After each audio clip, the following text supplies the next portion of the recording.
আসসালামু আলাইকুম, স্বাগতম রোহানি উস্তাদ ইউটিউব চ্যানেলে। তো রোহানি উস্তাদ ইউটিউব চ্যানেল থেকে বিভিন্ন সময় আমি বিভিন্ন ধরনের আমল, কিতাবাদি এবং অনেক টোটকা, বিভিন্ন ধরনের তদবির দিয়ে থাকি। তো এক ভাই কমেন্ট করে বলেছিলেন যে সারা জীবন যাতে যৌবন ধরে রাখা যায় এমন একটা টোটকা দেওয়ার জন্য। তো আজকে তাদেরকে আমি দিতেছি একটা নিয়ম, আমি আপনাদেরকে বলে দিব। এই নিয়মটা যদি আপনারা ফলো করতে পারেন, বিশেষ করে পুরুষেরা, তাহলে সারা জীবন আপনাদের যৌবন ধরে রাখতে পারবেন।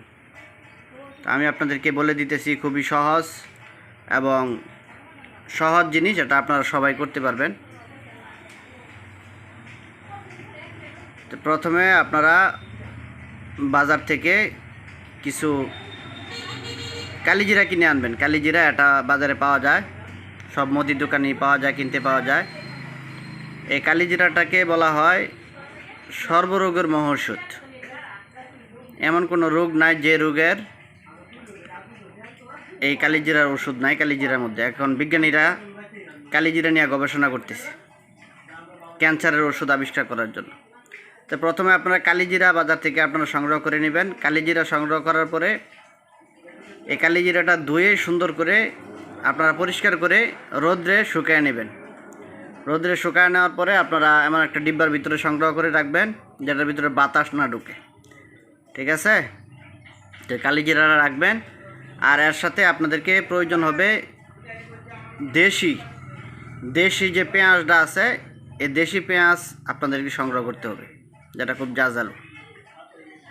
তো প্রতিদিন রাত্রেবেলায় আপনারা অল্প কিছু কালিজিরা এবং দেশি, যদি পেঁয়াজটা ছোটো হয় তাহলে একটা আস্তা পেঁয়াজ এই কালিজিরার সাথে চাবায় আপনারা খাবেন। আর যদি পেঁয়াজ বড় হয় তাহলে আপনারা একটা কুয়া করে নেবেন।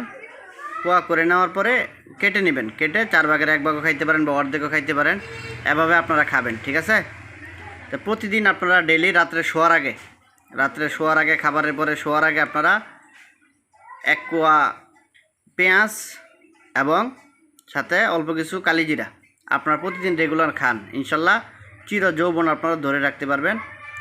তো পেঁয়াজের যে রসটা, এই রসটার ভিতরে যৌবন শক্তি অনেক পাওয়া যায়, ঠিক আছে?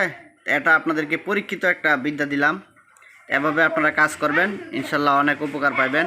তো আমার জন্য দোয়া করবেন, চ্যানেলটা সাবস্ক্রাইব করে রাখবেন, চ্যানেলের পাশেই থাকবেন।